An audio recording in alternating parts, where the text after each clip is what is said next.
ਵਾਲੇਕੁਮ ਸਾਰਿਆਂ ਨੇ ਇੱਕ ਨਵੀਂ ਵੀਡੀਓ ਦੇ ਵਿੱਚ। ਤੇ ਅੱਜ ਆਪਣਾ ਟਰੈਕਟਰ ਆਇਆ ਹੋਇਆ ਸੀ ਮਰੱਬੇ ਜ਼ਮੀਨ ਵਾਂਦੇ ਪਏ ਸੀ, ਠੀਕ ਆ। ਤੇ ਮੈਂ ਵੀ ਚਲਾਇਆ ਟਰੈਕਟਰ ਤੇ ਉਦੋਂ ਵੀਡੀਓ ਬਣਾਉਣ ਦਾ ਟਾਈਮ ਨਹੀਂ ਲੱਗਾ ਕਿਉਂਕਿ ਮੁੰਡਾ ਗੇਮ ਖੇਲਣ ਦਿਆ ਸੀ ਮੋਬਾਈਲ ਤੇ ਆਪਣਾ ਦੂਸਰਾ ਉਹ ਆਪਣਾ ਟਰੈਕਟਰ ਆਇਆ ਇੱਕ, ਉਹਨਾਂ ਛੱਤ ਬੜੀ ਕਮਾਲ ਦੀ ਲੱਗੀ ਹੈਗੀ ਆ। ਛੱਤ ਤੇ ਡੈਕ ਆਪਾਂ ਉਹ ਦੇਖਣ ਚੱਲੇ ਆ ਕਿਉਂਕਿ ਮੈਂ ਵੀ ਨਾ ਛੱਤ ਤੇ ਡੈਕ ਚੇਂਜ ਕਰਵਾਉਣਾ 385 ਨੂੰ। ਪਹਿਲੇ ਉਹ ਪੁੱਛਦੇ ਆ ਮਾਲਕ ਆ ਕਿ ड्राइवर। अगर मालक होया फिर तो आप रिव्यू लवांगे सारा ही, अगर ड्राइवर होया फिर नहीं। असी ट्रैक्टर खड़ा 21 अपना 23-24 मॉडल आ ते चेक करते हैं पैंथर के टायरों के विच लाइटां लूटां इन्होंने भी बड़े शौक नाल लवाइयां। सलेंसर ते जाली लवाई आ, बड़ा ही प्यारा काम किया। ओ चिड़ी हाँ चिड़ी देखिया कित्थे वड़ गई सी। ते डेल्फी दा ही पंप नवा 385 ट्रैक्टर आ। कमियां तुहानूं आपां नाल नाल ही दसांगे।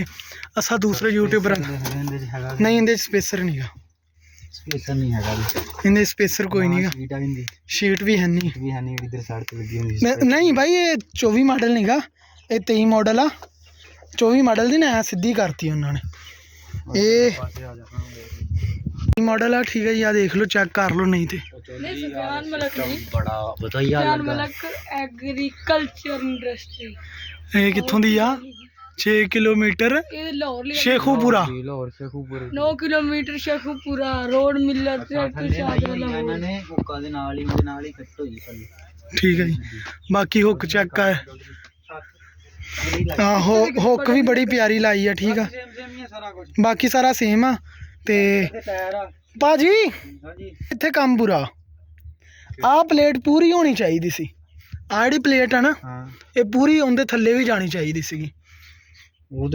तीन नट नूं लगने चाहिए, 2 लगे हुए देख लो। नहीं यकीन ते मैं चेक करो ना, एक नट इत्थे इनू ना प्लेट जी आ वा ये पूरी होंदी है। इंडिया दे विच ना पूरी होंदी आ क्योंकि ट्रैक्टर उल्ट जावे ना। क्वालिटी तो वैसे प्रीमियम आ। खाली अंदरों खाली चैनल डबल करके ऑटो चलाए हुए ठीक हो गया। मतलब बाकी सारा सेम ही है ट्रैक्टर। ते माशाल्लाह जाली लवाई होगी आ इन्होंने।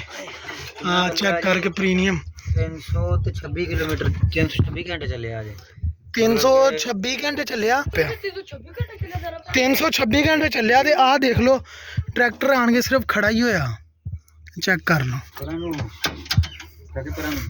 आ साउंड भाई चेक करवान लगा, सलेंसर चेंज आंदा ते भाई साउंड चेक करवाएगा किदां दा। डीजल के मोबाइल गेज भी नहीं चलना, साउंड चेक करवाएगा।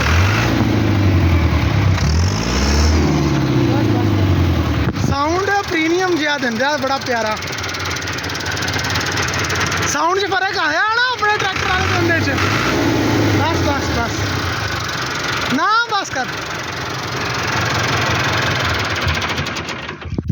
बाकी आ डैक लगा होया भाई मंगीस अपने मोबाइल के नाल कनैक्ट कर।